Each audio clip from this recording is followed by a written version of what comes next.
It's the Morning Star Drive 117.8. You soaring up with sky, now's the time, don't delay. I'm sitting in my ride and it's time to fly. So let's realign, just listen and fill your mind. Hey guys, how is it going? And welcome to the Morning Star Drive on 117.8. It is Wednesday, September 6th, and so happy for you joining us. We are ready to start another day together with the Lord. So subscribe to us on YouTube, follow us on SoundCloud, and make sure to support us on Patreon. So today we have an exciting podcast for you. We have Health is Happiness, foundational books, word study, and of course commentaries, updates, and news on what is happening around the world in this history today.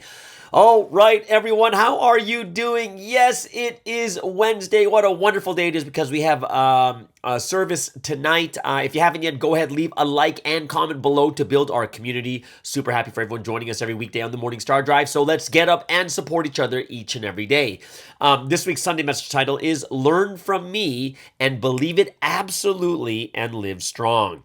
So there it is, guys. Yes, Monday is officially in the books. It's over, the hardest day of the week, but it was a long weekend over here in North America. I'm not sure about other countries, but it's so good to have Mondays off. Like Tuesday doesn't even feel like a Monday. It's just, we all know it's going to be a short week. Of course, for me, there is no holiday because this podcast goes on regardless if there is any a holiday or not. I'm doing this podcast anyways, right? So, yeah, I hope you guys are really, really enjoying these podcasts. Q&A Thursday is coming tomorrow, right? Q&A is tomorrow. So if you have any questions or requests about certain lectures too, I can review lectures or I can answer your questions too. I know one question's already come in also, so I'll be answering that one. If you have any more other questions, go ahead and put them either in the comments in SoundCloud or you can DM me too, okay? So today is a very, very special day. It is Wednesday, September 6th. And why is it so special?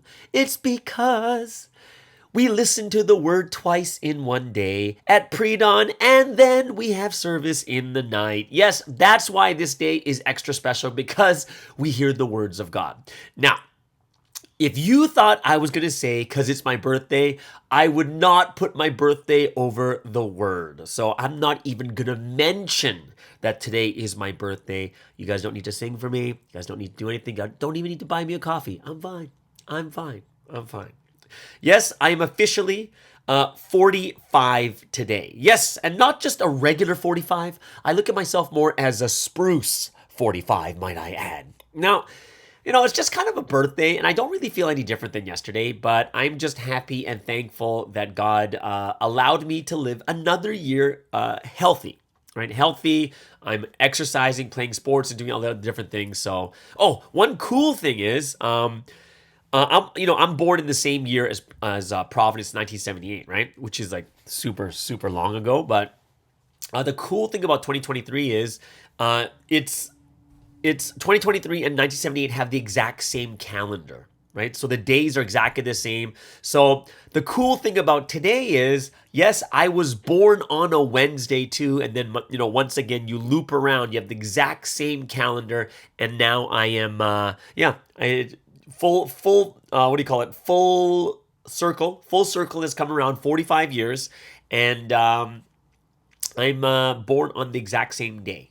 Right, on a Wednesday. I believe if I looked at my birth certificate, I think I was like, was it 8:30 a.m. or something along that line that I was born, right? But I was born on a Wednesday, so it's very, very fitting and a meaningful birthday. I'm not sure why God made these calendars, why they would repeat every 45 years, but everything has to come around full circle every once in a while.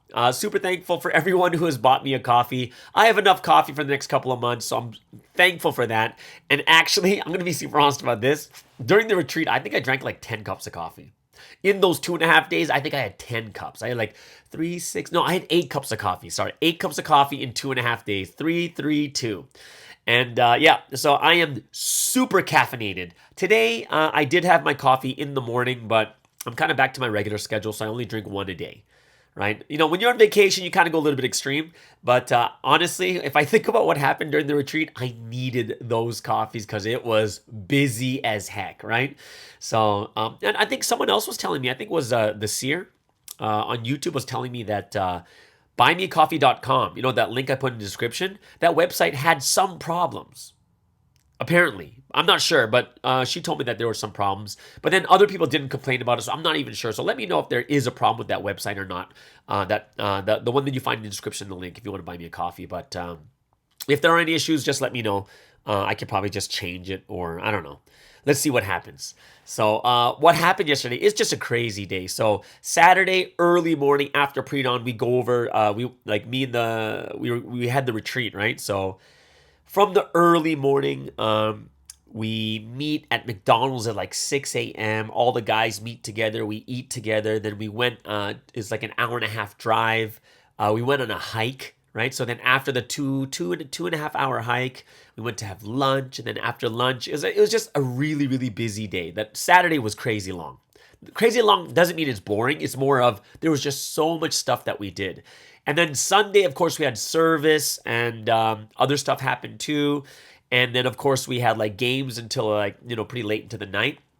And then Monday, you know, we had to pack and get ready. We left early around 9 a.m. And then I had to drop the guys off. And then I had to record my podcast in Vancouver.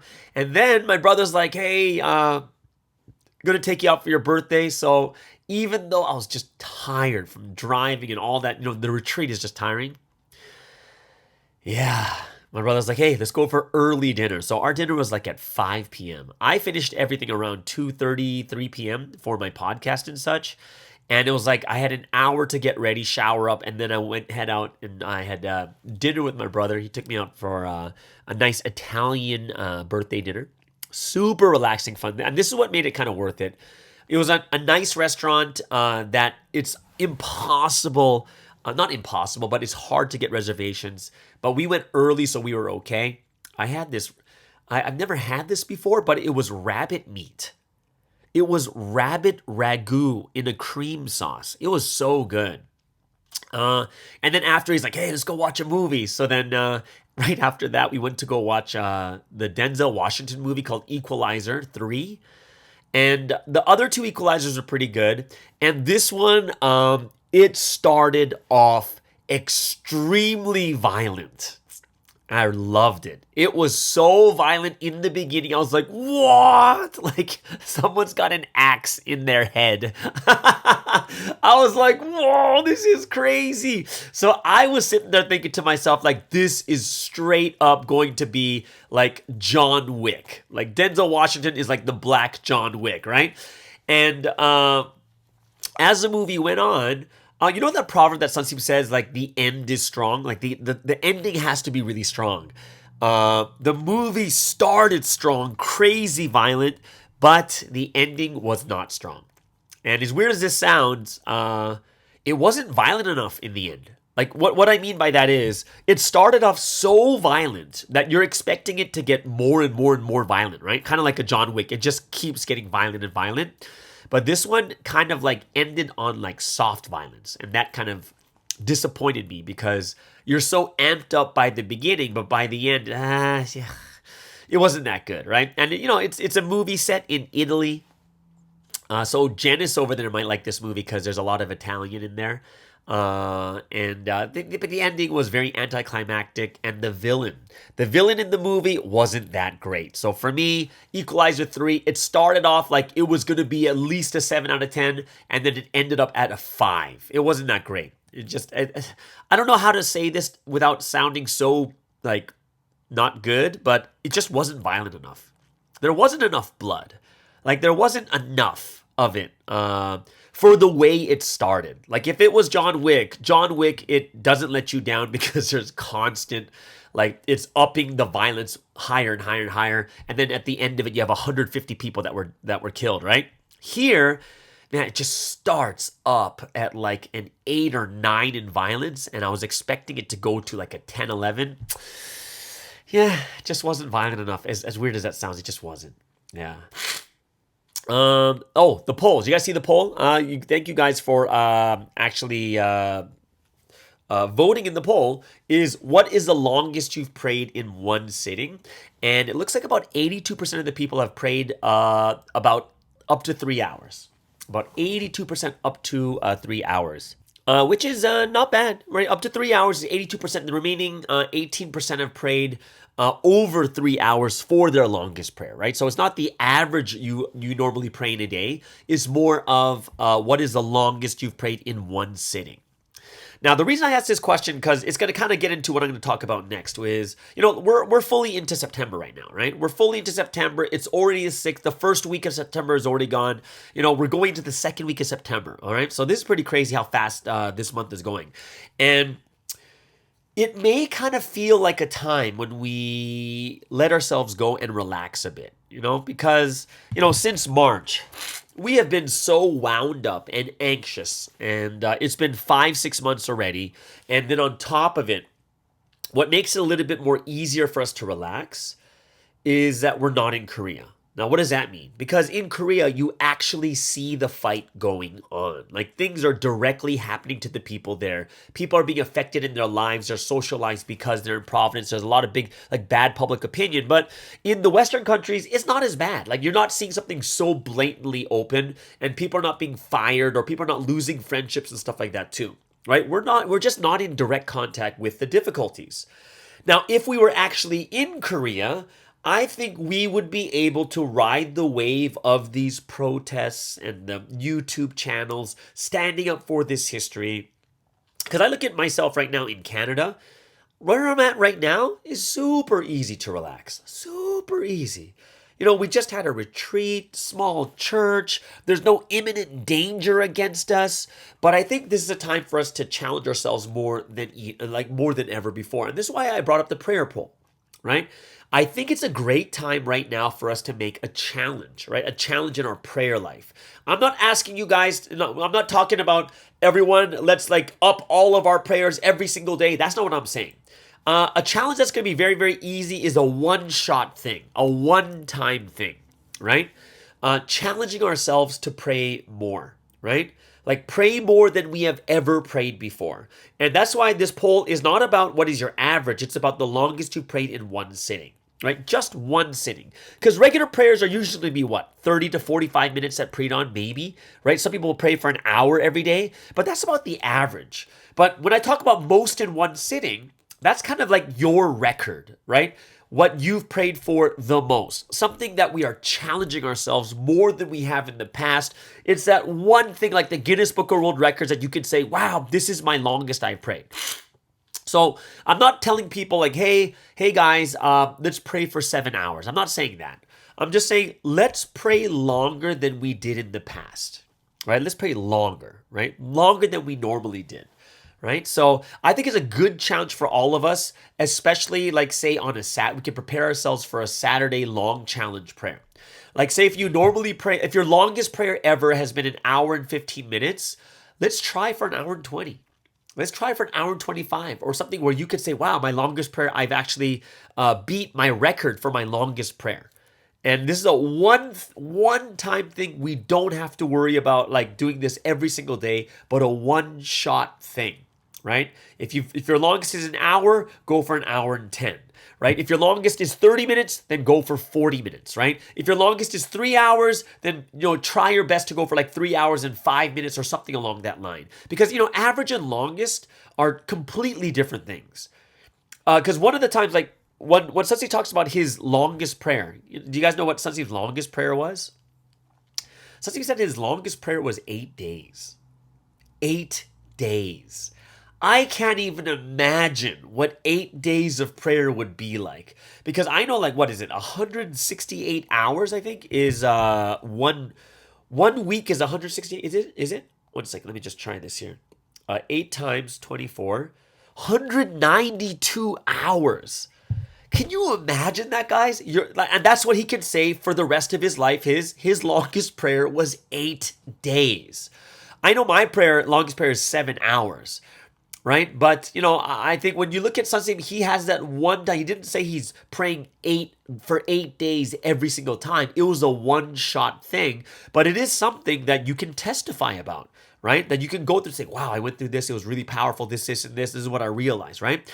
And, this is what Sunstein was talking about when he got out of prayer. It was the next season already. So you got to kind of imagine how long that prayer is, but how deep that prayer must have been too. And I was really inspired by this week's message.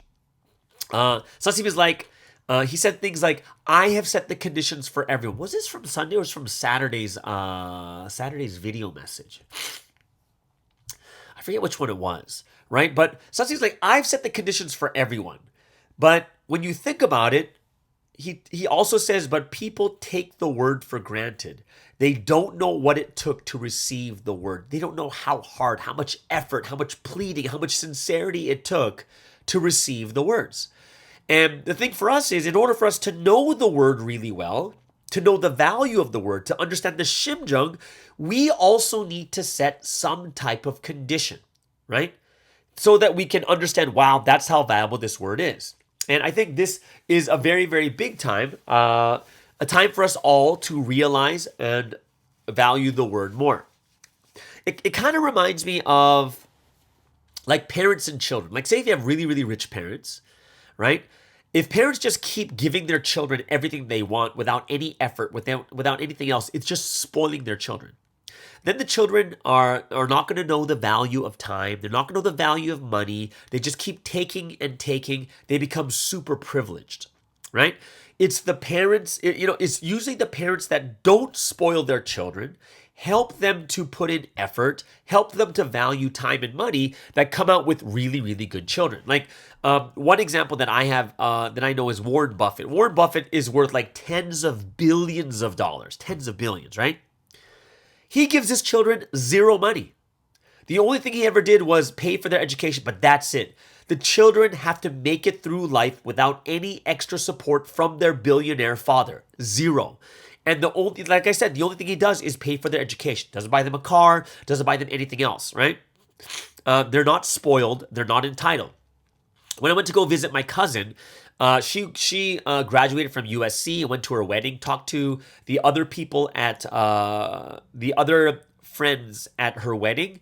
And it was, they were talking about at USC is the son of the owner, one of the original owners of Microsoft and the owner of the LA Clippers pro basketball team.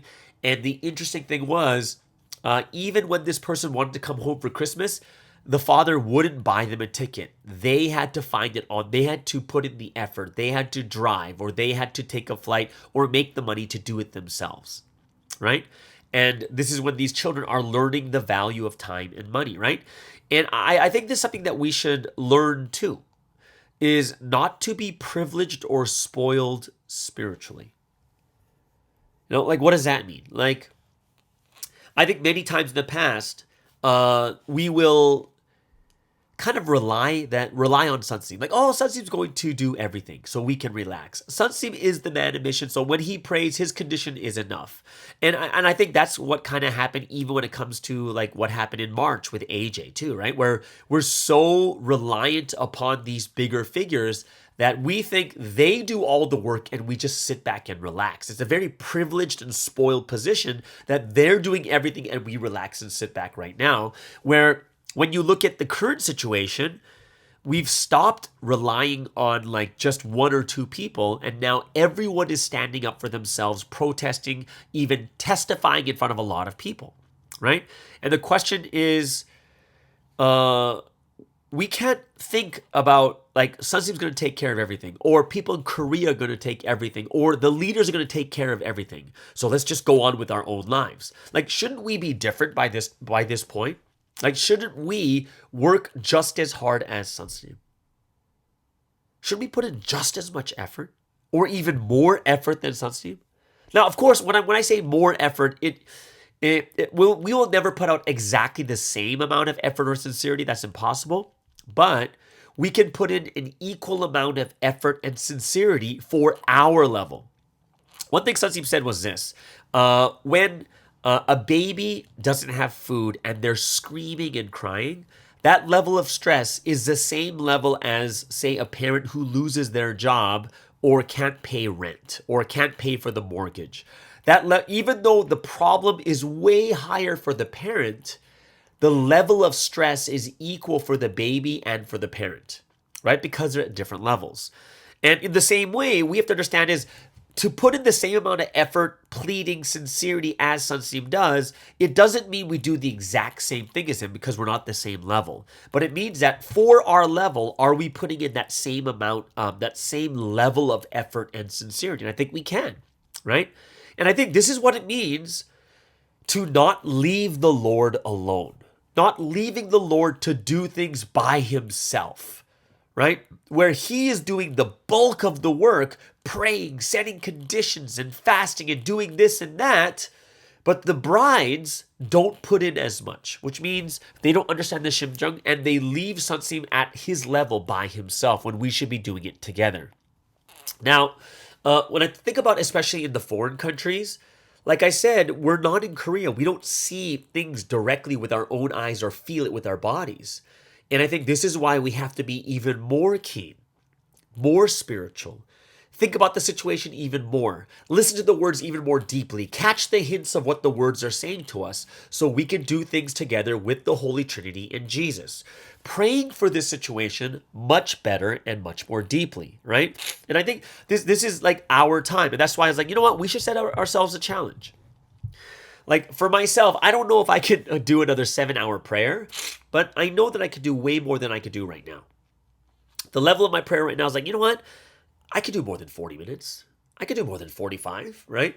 And I told you some of this before is one of the realizations I had when I did that 40 days of 7 hours of prayer per day was that if whatever your mind, your brain works in a very interesting way. I was listening to a neuroscientist who's talking about the brain, and like he was talking about when you hold your breath underwater, what happens is your brain is trying to protect your body from dying. So if you're underwater and your mind thinks that you can only hold your breath for 1 minute, what's going to happen is the brain starts to freak out at like 30 to 40 seconds so that you don't die. Do you know what I mean? So you have a certain limit, but the limitation you put on yourself, your brain is going to stop you even before that limitation, even if you can do more than what your mind thinks, right? And when I was doing my 40 days of 7 hours of prayer a day, you know, before that time, we're praying for about an hour before pre-dawn, and then we have pre-dawn service, right? And if I were to be super honest, the amount of prayer that I was actually doing real prayer was anywhere from like 30 to 40 minutes. So like 50 to 60% of the hour was actually in real prayer. The rest was just being tired and struggling and going through those difficulties, right? But the thing that was kind of interesting is when I set my mind to do 7 hours of prayer, I was able to do like the exact same ratio, about 2.5 to 3 hours of real prayer.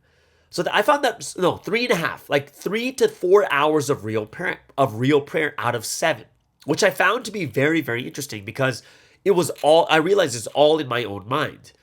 When I say to myself, oh, I can only do 1 hour, I'm praying 30 to 40 minutes. But then if I make up my mind, I'm inspired and say, I could do 7 hours, I was doing 3 to 4 hours of real prayer per sitting.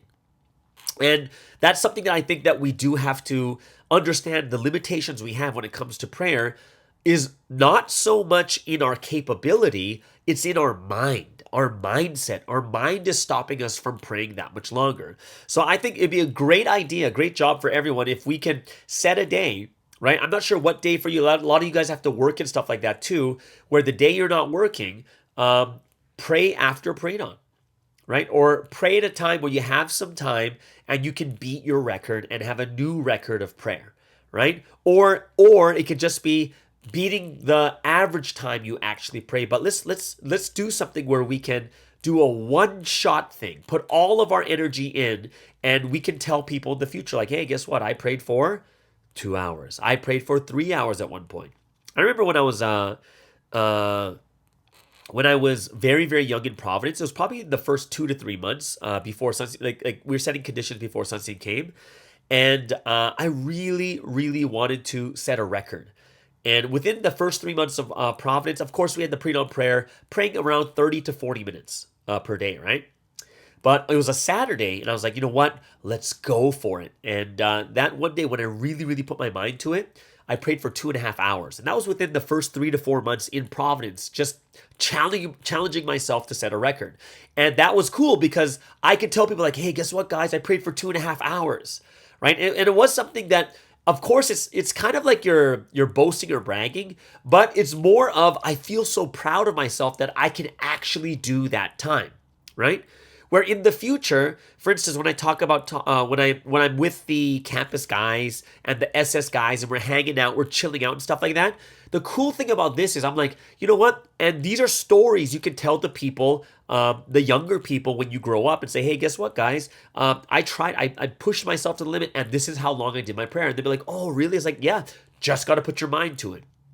And when you could tell them firsthand that you did a 2-hour, 3-hour, 4-hour prayer, then it inspires us like, oh, wow, it's actually possible, right? And these testimonies are going to be powerful for the future. And yeah, of course, sometimes we just feel like, oh, we did such a good job. We want to tell people we're kind of boasting. And, we don't want to, that shouldn't be the sole reason for it. But at least you can say that, yeah, I've challenged myself and I've beat a record. I've done it longer than any other time I did in the past. And I think that's something that's very, very powerful that you can always hold on to for the future. Just like I told you guys, like, hey, I will always hold on to that 40 days of 7 hours of prayer a day. I will always be able to testify about that one time where people will be like, holy crap, that's so crazy, right? It's basically your working full-time job, 40 days straight, but instead of working, you are praying, right? So that is something that I thought, that I think that would be a good challenge for all of us. Since we're not in Korea, we're able to kind of take ourselves to that next level. Yeah, so that's kind of the challenges. I want to see what you guys think about it. I want you guys to comment too, like what you guys think about that if you want to take this challenge. And when you actually do take the challenge, whatever day you do it on, I'd love to hear if you broke your own record. All right? So the next section we're going to have today is going to be on foundational books. I think I'm only going to do 1 or 2 more weeks of these foundational books, but this book from C.S. Lewis, who also wrote Narnia and also wrote Mere Christianity, this guy has a crazy book called Screwtape Letters. And you're like, what? Screwtape Letters? It's a book. Have you guys seen the movie The Devil's Advocate with Al Pacino and Keanu Reeves? Like, that's a great movie that talks about how Satan works, right? This book is basically showing how Satan works, or it's a book that is actually teaching you how to be evil, coming from the perspective of Satan. Very interesting book, published in 1942. But when I start talking about it, you'll realize, oh, no wonder this movie is considered like very, very powerful for Christianity, right? It is a very, very powerful book that many people have said it's a very essential book for Christians. And you might going, how could this be an essential book when it's teaching everyone how to be evil? Well, there's a method behind the madness, and we're going to go into the next section, okay? So let's move into the first break of the day.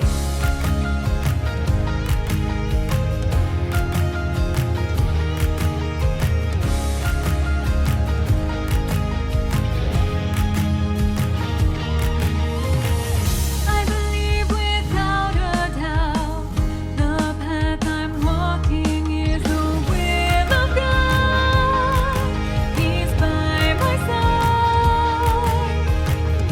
believe without a doubt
All right, so let's get into today's word study and every Wednesday. And for the last couple of weeks, we've been doing foundational books of Christianity, like good reads that give you better insight into the former faith or the foundation of where we came from. So today I did want to talk about this really crazy book. It's called the Screwtape Letters. And I'm not sure if many of you guys have ever heard or read this book before, but it's a great read. Okay, so what is this book about? So C.S. Lewis is introducing these letters, and the whole thing the point he's giving is be cautious against devils, right? Satans and demons. And he's kind of writing a book of what's the best way to combat them, right?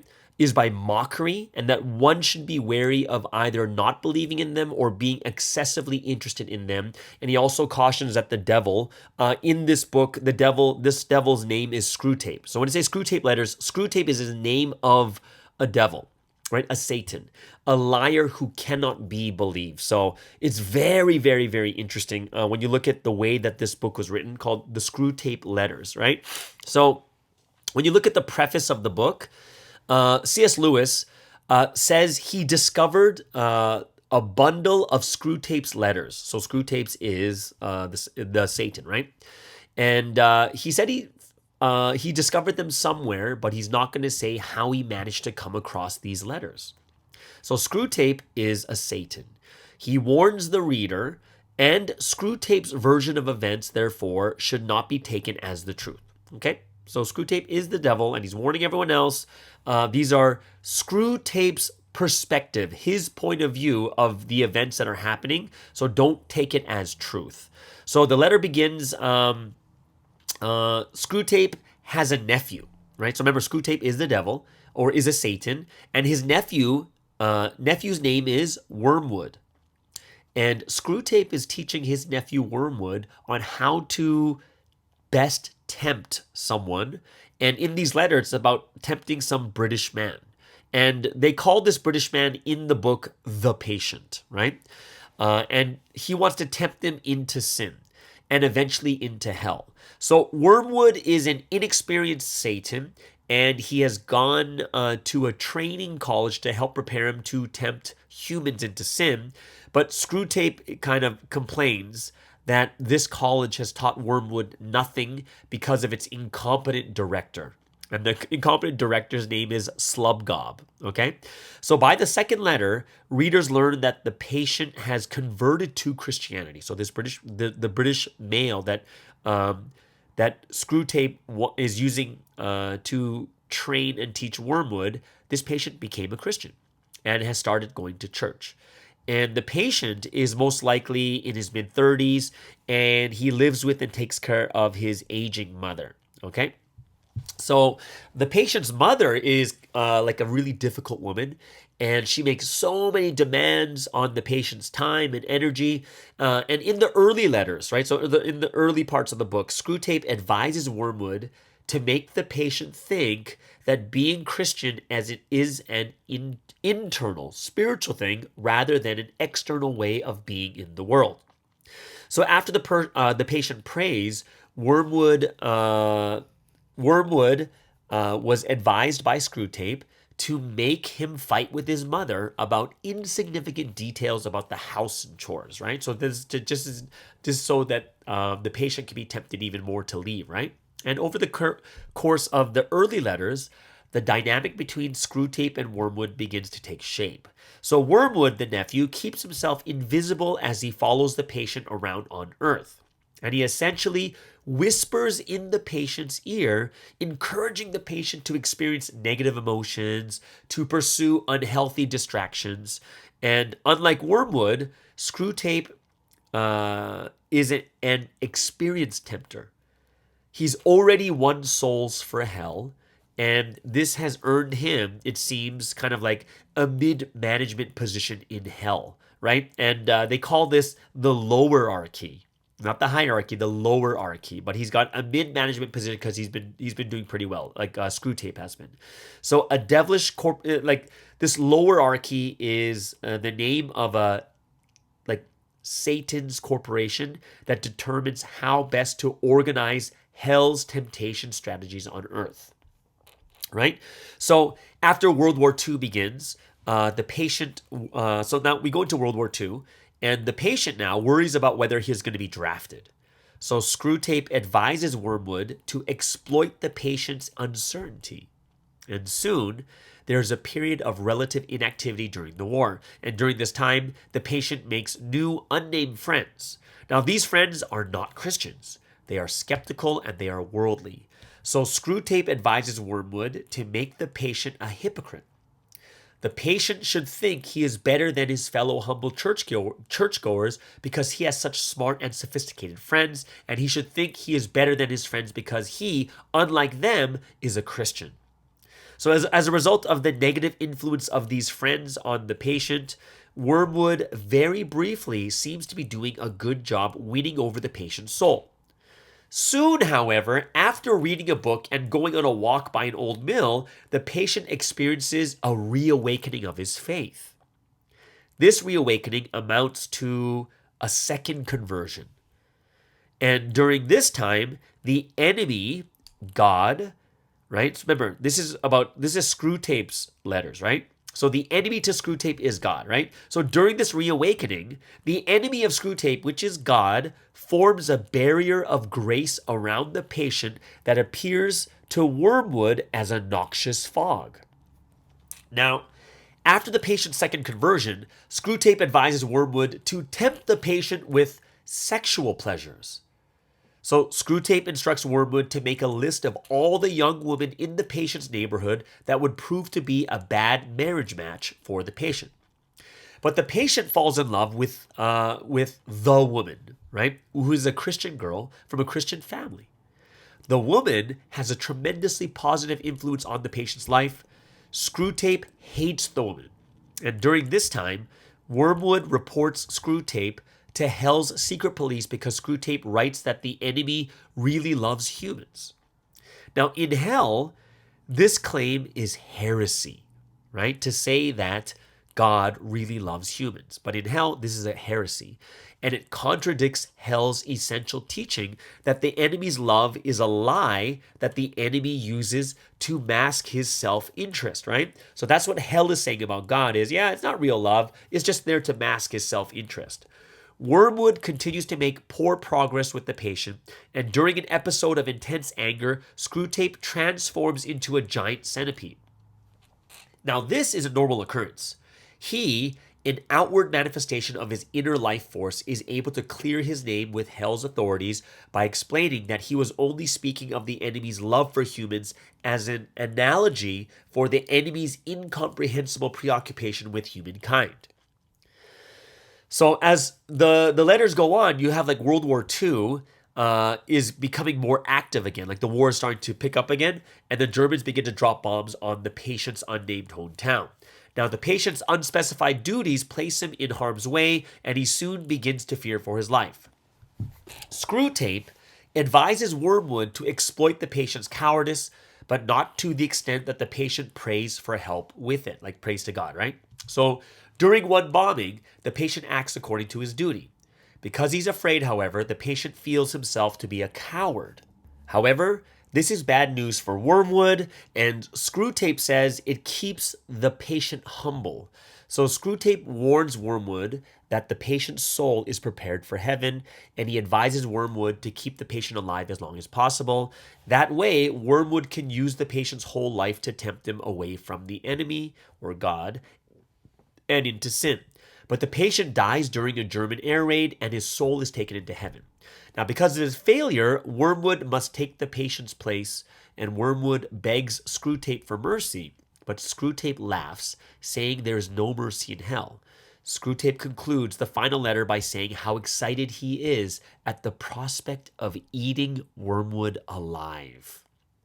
Right? So you kind of listen to this, you're like, whoa, that's like a really messed up book, right? But you got to understand the purpose of it, right? So when you look at the significance of this book, the Screwtape Letters, it's going from the perspective of Satan's, right? Satan's and how to tempt human beings, but it's like a very thorough guide on how to be evil, which is also a thorough guide for Christians on how to be good. Because, since it's written from the perspective of Satan's trying to tempt and corrupt human souls, it clearly outlines what behavior brings humans closer to the devil and what behavior brings people closer to God, right? So it's a very, very interesting book in the way that it was written. And, even Screwtape explains many different things in there, right? That, of course, I only did a summary of it. But it becomes more and more clear throughout the book how skewed the logic of Screwtape is. Like, for instance, there's one point in the book where Screwtape denies the existence of love and says that there is no overarching morality, but only my good versus yours and individual conquest. But at the end, he contradicts this by saying that God created morality, that it's rooted in love, and that the devil's job is covering this up for the humans. Right? And he does this like the same thing in his discussion of God's love for humanity, right? So it's very, very interesting how this book really unfolds, right? It also there's another really big theme in there about religion and reason, right? So if you look at his first letter, in the Screwtape letter, Screwtape tells Wormwood that it is his job to keep the patient from thinking. And C.S. Lewis's message is pretty clear. Anyone who thinks critically about reality and religion will come to understand the truth of Christianity. So the devils, like Satan's and devils, try to keep humans fixated on the physical reality before them, keeping their minds occupied with distractions to keep them from thinking about the truth of who God is, or in Satan's term, who the enemy is, right?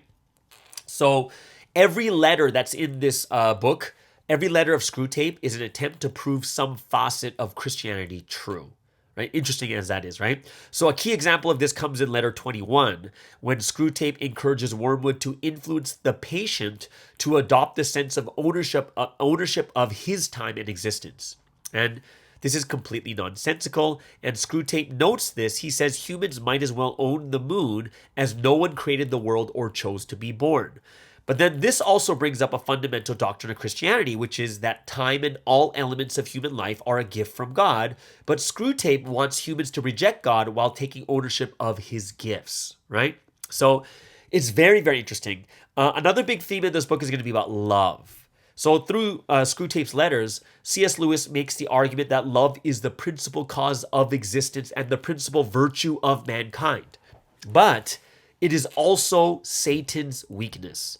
And this is shown by, in the book, the physical discomfort caused by the presence of God's love to like Screwtape, demons, and Satan and stuff like that too. And of course, probably another big theme you'll see in this is free will. There's in Screwtape's letters, C.S. Lewis makes the argument that free will is humanity's greatest weakness as well as its greatest strength, as it allows for the choice between good and evil. Right? And this book also shows that free will is what makes human beings vulnerable to Satan, right?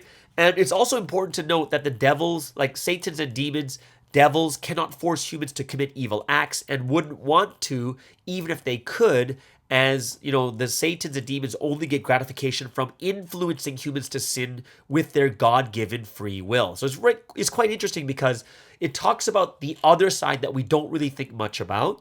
I suggest, this is a very, very good book. It's not a scary book at all, right? It's not a scary book, but it's a good book to read. The book contains 31 letters from Screwtape to his nephew Wormwood. So it's very, very interesting, but you're going from the perspective of how to be evil, which in turn helps us to look and say, oh, so this is how Satan works. And it's kind of cool because this would be like the former faith lesson of Satan principle. Like we have Satan principle right now, and it's very, very clear. You have all the different ways that Satan tempts us, all the different ways that Satan's coming against us. However, the cooler part is, not the cooler part is that this book is kind of like the Christian Satan principle. Very, very good, right? And you're going to see a lot of themes that come from Satan Principle too. So this is another book I think you guys would really, really like. 31 letters from Screwtape to his nephew. And it's written by C.S. Lewis, who did Narnia and also did Mere Christianity, which means he is very, very intricate author of modern day Christianity. All right.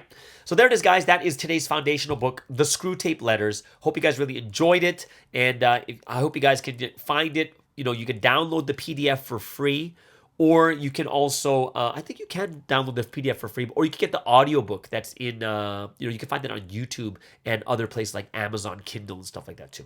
All right. So there it is, guys. That is The Screwtape Letters. Hope you guys enjoyed that, and hope you guys will have a good read with this too. All right. So let's move into the second break of the day. 我看见主的模样 So alive, so alive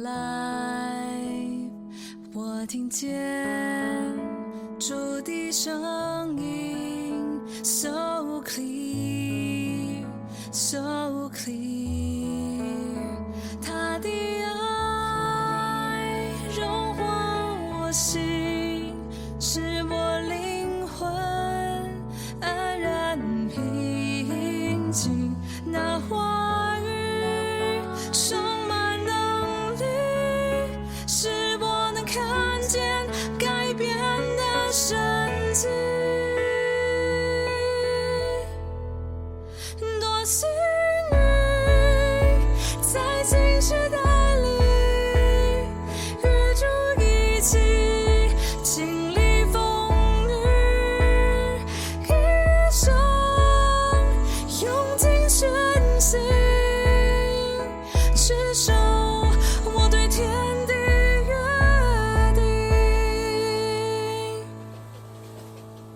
我看见历史前进着 So alive, so alive 我听见话语满溢着 So clear, so clear 主的爱始终如一不曾改变使我能完全沉浸主话语确实不必使我能体会神爱的旨意多幸运在新时代里与主一起经历风雨一生用尽真心持守我对天的约定属天的路我越走越确信感谢圣灵强烈引导我心灵当代有主同在宝贵时机我会怀抱感谢忠诚实践到底主啊我爱你多幸运在新时代里与主一起经历风雨一生用尽真心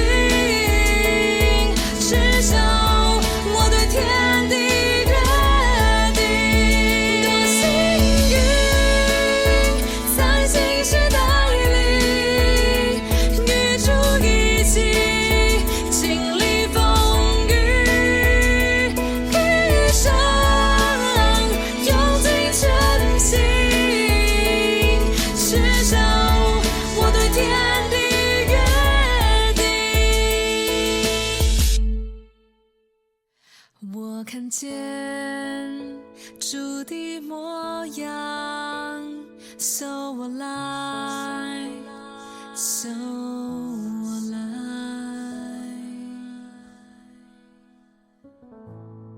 alive 。 。 。 。 。 。 。 。 。 。 。 。 。 。 。 。 。 。 。 。 。 。 。 。 。 。 。 。 。 。 。 。 。 。 。 。 。 。 。 。 。 。 。 。 。 。 。 。 。 。 。 。 。 。 。 。 。 。Okay, so let's get into our final segment for today. And we know that every Wednesday we do have Health is Happiness. We are working on a 7-part series. I thought it was 6 parts, but it's actually a 7-part series that Julius did on how to manage your weight, right? And I think it's a very, very important thing for us to understand. This managing our weight is not an easy thing to do. Some people are just born with like crazy metabolism and such. But even for myself, I used to have crazy metabolism, but now as I'm getting older, yes, I am 45 today, it's much harder, right, than it was before. Your metabolism slows down. A lot of things slow down, like even my brain is slowing down, right? So let's get into this. This is part 6, right? We have one more week after this. Part 6, remember, if you want to listen to the other parts from parts 1 to 5, look every Wednesday, last segment, that's Health is Happiness, right, for managing your weight, all right? So please welcome all the way over there from Australia. This is Julius Mayumo with Health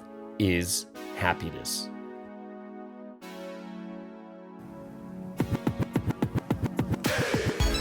Hi everyone, Julius here, and welcome to the Health is Happiness segment. Here's where we discuss all the ways we can improve health for a happy life, both physically and spiritually. This is episode 15, and today we're going to do the final segment on this series on weight management. And today's topic is going to be cooking oils and healthy fats. Heart disease is a huge major leading cause of death in many parts of the Western world. For nearly a century, much of the blame of the prevalence of heart disease lay with saturated fat, a type of fat commonly found in meats such as beef, pork, and lamb, and in whole fat dairy products like cheese, butter, and cream. Yet despite the large public campaigns moving away from saturated fats, heart disease and obesity have gotten exponentially worse. We already talked about some of the key contributing factors, such as the staggering increase of the consumption of refined carbohydrates and sugars. While doing research, I found some interesting insights shared by Dr. Rhonda Patrick. She is a cell biologist and co-founder of Found My Fitness. I follow some of her work, which I found very useful. Some of the insights she shared are actually increasingly becoming more well known and shared among many people in her field. Here are some of those insights. So currently, the Heart Healthy nutritional guidelines recommend replacing saturated fats with unsaturated fats, based on the evidence that doing so reduces the risk of cardiovascular disease. Findings from a 2016 study suggest that these guidelines were established on incomplete evidence. The study drew on previously unpublished data from the Minnesota coronary experiment. The trial investigated whether replacing saturated fat with vegetable oils rich in linoleic acid, otherwise known as polyunsaturated fat, reduced coronary heart disease and death by lowering serum cholesterol. The authors of the recent study reanalyzed and unpublished findings and raw data from the MCE, using the hypothesis posed by the original research team. The analysis showed that the trials using vegetable oils rich in polyunsaturated fats lowered cholesterol in the study participants, but did not reduce risk of heart disease and death. Much of the confusion surrounding the saturated fat heart disease debate stems from these types of studies, from which the conclusions were drawn. Although the findings of a large meta-analysis published in the Journal of Internal Medicine indicated that there was no evidence to support the notion that consumption of saturated fat increased the risk of heart disease, the studies on which their conclusions were based were primarily observational. These types of studies can show an association, but not causation. Now, does that mean that we should all eat unsaturated fat as much as we want? No, but we will come back to that later. First of all, let's talk about unsaturated fats, and which we have been using more and more for the past century in place of traditional cooking oils.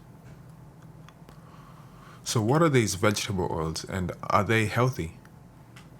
First of all, it's important to know that they are actually used everywhere, and chances are you're probably cooking with it at home. Most of the processed and packaged foods you find in the supermarket and the restaurants use this cooking oil because they're cheap and quite odorless. To list some of them off, we have canola oil, grapeseed oils, palm oil, sunflower oil, peanut oil, soybean oil. And to be frank, they're actually not really that good, especially when used for cooking. The process of squeezing out oil from these tiny seeds is a very intense refining process that involves very high temperatures, pressures, bleaching, and deodorization, which produces an end product that is not very natural at all. Now, these oils tend to be unstable, which means they are very easily oxidized when heated. Now, oxidation means reacting with oxygen. This is how metal rusts and meat turns brown when you leave it outside. These polyunsaturated fats tend to be high in omega-6s relatively to omega-3s. Post-processing, which promotes oxidative stress inside your body and causes a lot of inflammation. Chronic inflammation accelerates aging of the body and increases likelihood of certain types of cancer cells from forming. These vegetable oils also slow down autophagy, which is the process of your body cleaning out and recycling the dead cells. And this is a very important process for preventing cells that would otherwise potentially turn into cancer cells. So given vegetable oils are not that good, which other unsaturated fats can one use? Now, these polyunsaturated fats are much more susceptible to oxidation compared to monounsaturated fats. So olive oils, which are 10% polyunsaturated, and avocado, which are around 13%, are much better for cooking in comparison to these polyunsaturated. Most of the oil has monounsaturated fats. They also have many other health benefits in terms of nutritional value.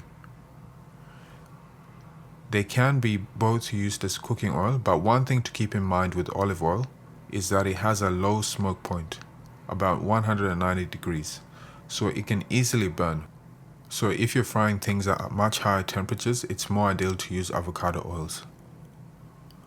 Now, unfortunately, there's also a lot of fake olive oil and avocado oils out there. Up to 80% of the market is fake. When you have tasted the real stuff, you can clearly tell the difference. There's a lot more flavor, but there's other ways to tell if one is real and one is fake. Now, a lot of companies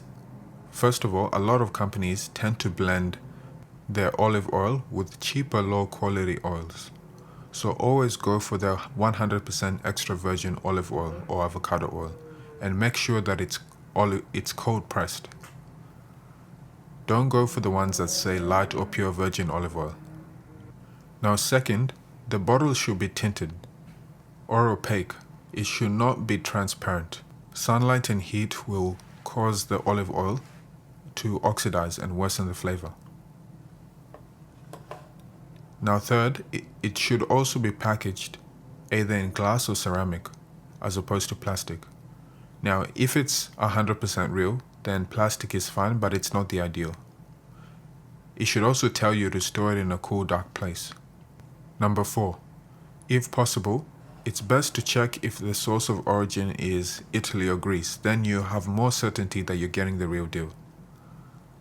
Also, look for a harvest date as well to gauge the freshness rather than the best before date. Most olive oils can last 18 to 24 months if it's extra virgin. After that, then they tend to go rancid. Now, I do know that these oils are a bit more expensive, but the way I think about this is you'll probably make more money anyways if you're healthy for a long time and you save on the medical bills. Now, what about saturated fat? Should we avoid them completely? Let's find out. Now, there are these particular products called shortening and also margarine, which were introduced as a healthy alternative to saturated fats for cooking and spreads. They were previously made from partially hydrogenated vegetable oils, which is what makes them solid at room temperature. These were commonly known as trans fats. And it was not until 2015 when the FDA actually banned trans fats and gave the industry 3 years to take them off the market. This is long after they had been introduced first in the 1920s. Trans fats were found to be the worst type of fat associated with all sorts of chronic diseases and shortening of cell membranes. Food manufacturers have had to reform their methods to eliminate or minimize trans fats from their margarines or shortening products. Still, there are some traces of trans fats, so always check the label. Although they are meant to have reduced them to a number that's insignificant in order to comply with regulations. In the new method, they fully hydrogenate the vegetable oils instead of partially hydrogenating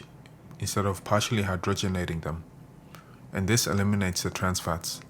Then they mix them with liquid fat to make them spreadable. Otherwise they would be super solid and you wouldn't be able to use it on toast, for example. Despite the elimination of trans fat, they are still mostly made from vegetable oils. So these products still undergo extreme processing, which strips out all the nutritional content while it's still being high in calories. We still need fats in our diet.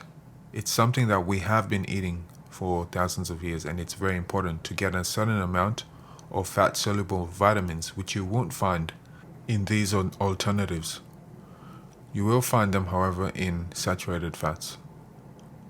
However, you still want to moderate your intake of saturated fats to less than 10%, particularly if you have over 50% of your calories from carbohydrates and you have sugar frequently in your diet. As I mentioned before previously, there are people who do well on keto or something close to keto. You can consume more monounsaturated fats like olive oil and avocados in larger quantities compared to saturated fats. Now, when it comes to saturated fats, ghee and coconut oil can be used for cooking, but I would use it sparingly since they're extremely high in calories. When I use it, I just use it to coat the surface of the pan. Ghee in particular is a true superfood, and it's a core ingredient particularly in Indian cooking as well as in their traditional medicine. It has so many amazing properties, and it's one of my favorite along with olive oil. Ghee is very high in fat-soluble vitamins such as vitamin A, D, E, and K, which are all very important for your immune system, your eyes, regulating your hormones. It also has antioxidant properties, and it's really good for healing your gut. Saturated fats are also very stable, which means you can use them to cook things at very high temperatures without them burning and producing harmful oxidizing byproducts. Now, to be honest, it's really hard to avoid vegetable oils. They're used in so many things, so chances are you will be consuming some of it if you eat anything that's packaged or processed, or if you go out to eat at a restaurant. Apart from really avoiding them as much as possible, there are some other things that we can do to counteract some of their side effects. Consuming fish oil, blueberries, and cruciferous vegetables really help. They strongly counteract the inflammatory oxidative stress caused by the vegetable oils. So there you have it. Now, to close the segment, I do want to mention one final thing Dr. Rhonda Patrick mentioned. This is what she said. Now, to say that dietary intake of refined sugar is to blame for heart disease is tempting. But the reality is that the way our bodies respond to food is also complicated by our genetics, microbiome, and lifestyle factors. Until scientists learn more about the role these different factors play, moderating saturated fat consumption and boosting polyunsaturated and monounsaturated fat consumption seems prudent for health. End quote. Now, when she says this, I do want to clarify. Consuming polyunsaturated fats does not mean in the form of processed vegetable oils and cooking with them. It means getting them from their natural sources like consuming nuts and fatty fish like salmon or sardines. So that's it for the final episode on weight management. If you'd like me to elaborate on any particular points or share some studies, please drop a comment below. Thanks for tuning in and see you next time. And thank you so much, Julius, for this wonderful episode of Health is Happiness. This is part 6, one more episode next week. And then, exciting news is after the part 7 is done, we have a brand new series. It's new, it's not a repeat. It's going to be Yen Yu from Singapore, and she's going to be talking about cardio, I believe, right? So I'm excited about this one because it's a brand new episode, and I hope you guys are looking forward to this too. All right, so there it is, guys. This is today's Wednesday podcast. Hope you guys have an amazing and awesome day. Have a great service tonight. Make sure to pray for your leaders and give them great feedback, and then we'll see you guys again tomorrow on the Morning Star Drive on 117.8. It's the Morning Star Drive 117.8. You soaring up with sky, now's the time, don't delay. I'm sitting in my ride and it's time to fly. So let's realign, just listen and feel your mind. I'm burning with desire and the passion. Nobody can stop me when I'm like this. I got my head in the zone, you know.